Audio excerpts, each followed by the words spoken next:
এছাড়া তাদের কোনো পথ নেই। এবং তখন আল্লাহ পাক রব্বুল আলামিন আরো বলেন, ওই সব লোকেরা বলবে যারা জাহান্নামের মধ্যে নিক্ষেপ হওয়ার জন্য প্রস্তুতি গ্রহণ করবে না, তারা বলবে ওয়াকালু লাউ কুননা নাসমাউ আহা।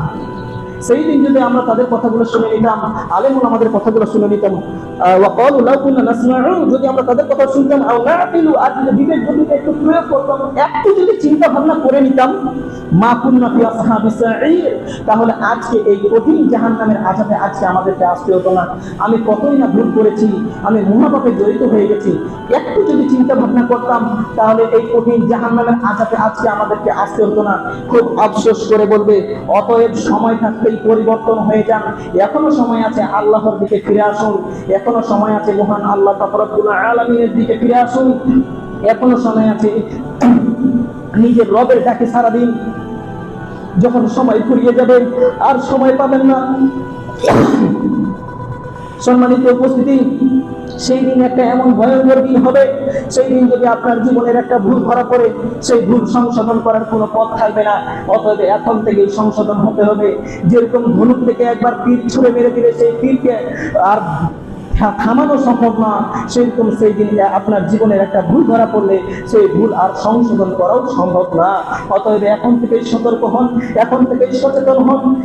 নদীর স্রোত যেরকম একবার চলে গেলে সেই নদীর স্রোতকে পুনরায় ফিরিয়ে আনা সম্ভব না, সেরকম আমার আপনার জীবনের সেই দিন একটা ভুল ধরা পড়লে সেই ভুলকে সংশোধন করাও সম্ভব না। অতএব এখন থেকে সচেতন হওয়ার চেষ্টা করুন। অতএব এখন থেকে নিজের বিবেক বুদ্ধিকে প্রয়োগ করার চেষ্টা করুন, কোরআনের দিকে ফিরে আসার চেষ্টা করুন। একটা আমি আপনাদেরকে কথা বলি, হয়তো আপনি আশ্চর্য হবেন, আশ্চর্য হওয়ার কোনো কিছু নেই। বহুবার বলেছি, আবারও বলি, যদি কোনো রাইটার, কোনো লেখক এসে আপনাকে বলে যে ভাই তোমার জীবনের শুরু থেকে নিয়ে শেষ পর্যন্ত তুমি কি কাজ করেছো তুমি আমাকে একটু খুলে বলো ভাই, আমি তোমার জীবনীটা লিখতে চাই, লেখার পরে আমি সেটাকে একটা ভিডিওতে পরিণত করতে চাই, একটা ভিডিও বানাতে চাই, আপনি কি প্রস্তুতি গ্রহণ করবেন? আপনি কি চাইবেন যে আমি ছোট থেকে নিয়ে বড় হওয়া পর্যন্ত কি কাজ করছি না করছি সবকিছু তাকে খুলে বলি আর সে এই বিষয়টা নিয়ে একটা ভিডিও বানান?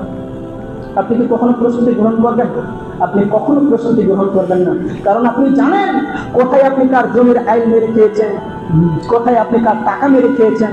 আপনি জানেন আপনি কোন মহিলার দিকে খারাপ দৃষ্টি দিয়ে তাকিয়েছেন, কারণ আপনি জানেন কোন মহিলাকে নিয়ে আপনি পার্কে গেছেন, কারণ আপনি জানেন কোন মহিলার সাথে আপনি লুকাই অগোচরে আপনি লুকিয়ে লুকিয়ে কথা বলেছেন। আপনি এটা জানেন। কখনো আপনি এই জিনিসটা করার জন্য প্রস্তুতি গ্রহণ করবেন না। কিন্তু এইখানে আপনি প্রস্তুতি গ্রহণ করেন আর না করেন, একটা দিন এমন আসবে, একটা সময় এমন আসবে, সেই দিন আমার আপনার ভিডিও একদম ফুল এইচডি 4 কোয়ালিটির থেকেও আরো এইচডি হাই কোয়ালিটি ভিডিও আপনার আমার সেই দিন আল্লাহ পাক রব্বুল আলামিনের সামনে সব দেখানো হবে। পৃথিবীর মানুষ সব দেখতে পাবে, আপনিও দেখতে পাবেন। কিয়ামতের দিন আল্লাহ পাক রব্বুল আলামিন আপনাকে একটা কিতাব দিবে, বই দিবে, আপনি সেই কিতাবটা নেবেন। আল্লাহ পাক রব্বুল আলামিন পবিত্র কোরআনুল কারীমের মধ্যে বলেন, ইকরা কিতাবাকা কাফা বিনাফসিকা আল-ইয়াওমা আলাইকা হাসিব। আল্লাহ পাক রব্বুল আলামিন আপনার কাছে এমন একটা বই দিবে, আল্লাহ পাক রব্বুল আলামিন বলবেন পড়ো, এইটা তোমার জীবনের বই, তুমি কি করেছো না করেছো সব এই বই লেখা আছে। আপনি সেদিন এই বইটা নেবেন, আপনার বই নেওয়ার পরে আপনি দেখবেন মালাইসা হাসাল কিতাব আলা সাগিরাত ওয়াল কাবির। আরে কেমন এটা আশ্চর্য ধরনের বই! জীবনের ছোট কথাও আছে, তো জীবনের বড় কথাও আছে, কোথায় গেছি না গেছি, কি করেছি না করেছি সবই যে এখানে উল্লেখ করা আছে। আমার জীবনের যে কোনো বিহাই নাই, আমি তো এখন আটকা পড়ে গেছি, আমি তো এখন বন্দী হয়ে গেলাম, এখানে তো আমার বাঁচার কোনো পথ নেই। তারপরে আল্লাহ পাক রব্বুল আলামিন বলবেন যে বলো তুমি কি এই পাপগুলো করেছিলে?